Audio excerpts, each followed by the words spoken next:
உலகெங்கிலும் இருந்து இந்த நிகழ்வை பார்த்து கொண்டிருக்கின்ற சன் தொலைக்காட்சி நேயர்களுக்கு அன்பின் வணக்கம்.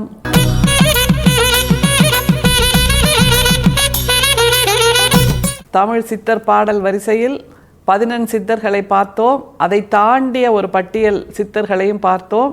இப்போது நம்முடைய பயணம் வள்ளல் பெருமானோடு வள்ளலாரோடு தொடர்ந்து கொண்டிருக்கிறது. நாம் பார்க்கின்ற நவீன சித்தராக வள்ளல் பெருமானை உணர்ந்து கொண்டிருக்கிறோம். அவர் நமக்கு பல விஷயங்களை உணர்த்தி கொண்டிருக்கிறார். ஒரு கேள்வி முதல்ல, அதுக்கு யாரெல்லாம் கை தூக்குறீங்கன்னு பார்க்கலாம். யாருக்கெல்லாம் சந்தோஷமாக வாழணும்னு ஆசை இருக்குது, யாருக்கெல்லாம் இனிமையாக வாழணும்னு ஆசை இருக்குது அப்படின்னு ஒரு கேள்வியை கேட்டால் யாரெல்லாம் கை தூக்குவோம்? நம்ம எல்லாருமே கை தூக்குவோம். ஏன்னா நமக்கு சந்தோஷமாக வாழணும், இனிமையாக வாழணும், கஷ்டம் இல்லாமல் வாழணும் அப்படிங்கிறதெல்லாம் பெரிய கனவாக இருக்குது. அப்படி வாழ்வதற்கு தலாய் லாமா என்கின்ற அந்த ஞானி ஒரு மிகச்சிறப்பான அல்லது மிக எளிமையான வழிமுறையை சொல்கிறார். அதை கேட்டால் உங்களுக்கு இவ்வளோதானா அப்படின்னு நினைக்க தோணும். ஆனால் அந்த இவ்வளோதான செய்கிறது தானே ரொம்ப கஷ்டமாக இருக்குது நமக்கு. அப்படி தலாய் லாமா என்ன தெரியுமா சொல்கிறாரு?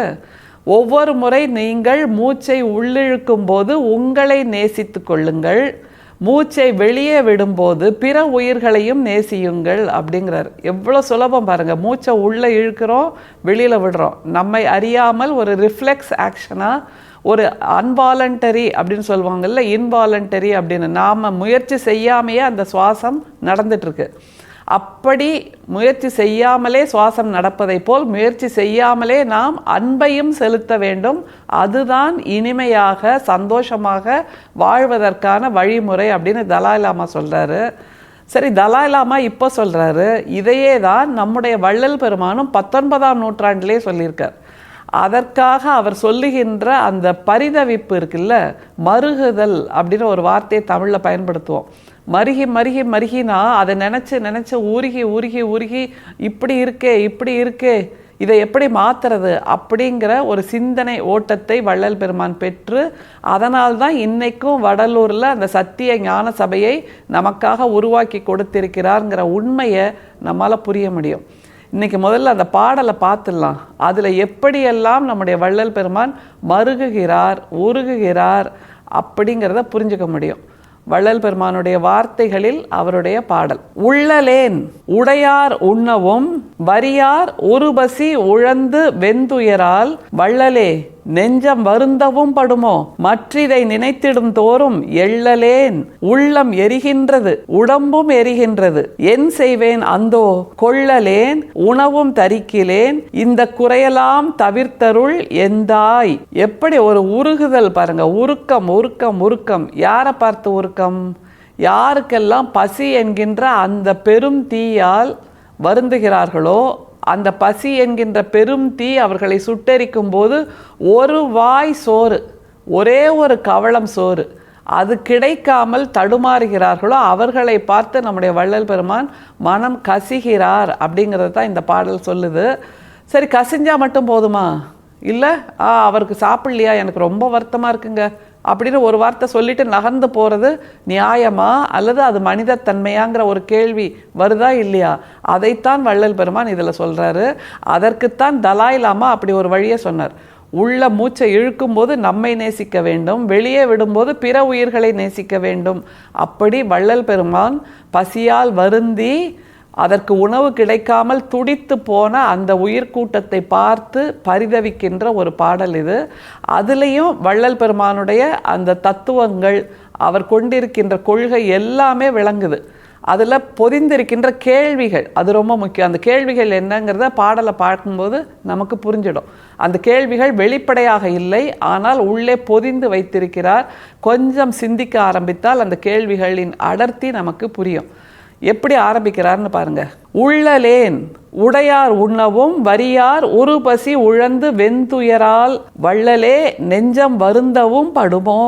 முதல் வார்த்தையே உள்ளலேன் அப்படின்னு சொல்றாரு. அதாவது என்கிட்ட இல்லையே, என்னிடம் வறுமைதான் இருக்கிறது, என்னிடம் நெல்மணி இல்லை, என்னிடம் அதை உணவை உருவாக்குவதற்கான வழிமுறை இல்லை, பசி மட்டும் என்னிடம் நிறைய இருக்கிறது என்று சொல்பவர்களுக்கான ஒரு குரலாக வள்ளல் பெருமான் இதை சொல்கிறார்.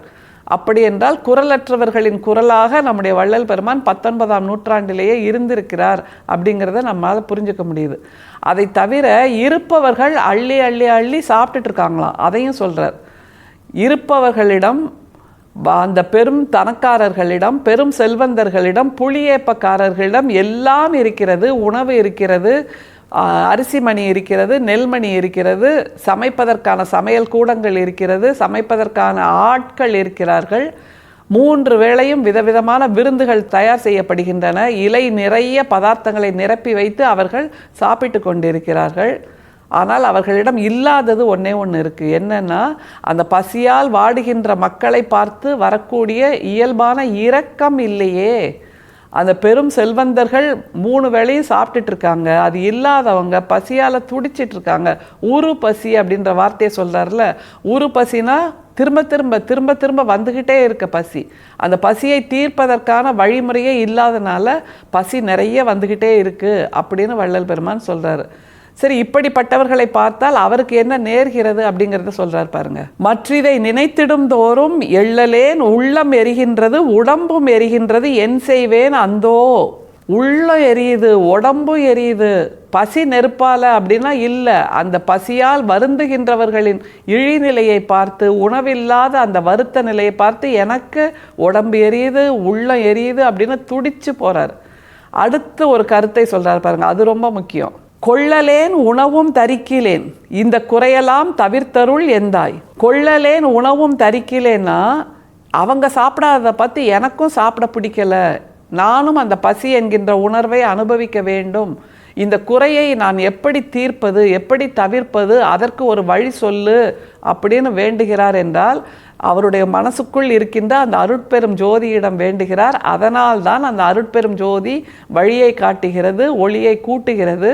அது வடலூரில் சத்திய ஞான சபையாக, தர்ம சபையாக உருவாகி நிற்கிறது. அப்படின்னா பொதுவாக அந்த ஆகமக்காரர்கள் சொல்வாங்க, நீங்கள் சாப்பிடாததுக்கு காரணம் உங்கள் பூர்வ ஜென்மத்து விதி, நீங்கள் பூர்வ ஜென்மத்தில் பண்ண பாவம், அதனால் உங்களுக்கு வறுமை, அதனால் உங்களுக்கு உணவில்லாத வெறுமை அப்படின்னு.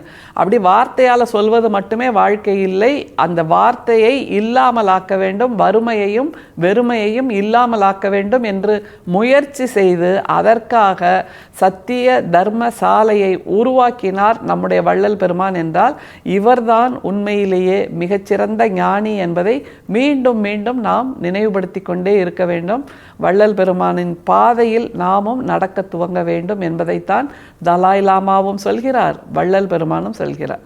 அருட்பெரும் சோதி, அருட்பெரும் சோதி, தனிப்பெரும் கருணை, அருட்பெரும் சோதி. மீண்டும் சந்திப்போம். நன்றி, வணக்கம்.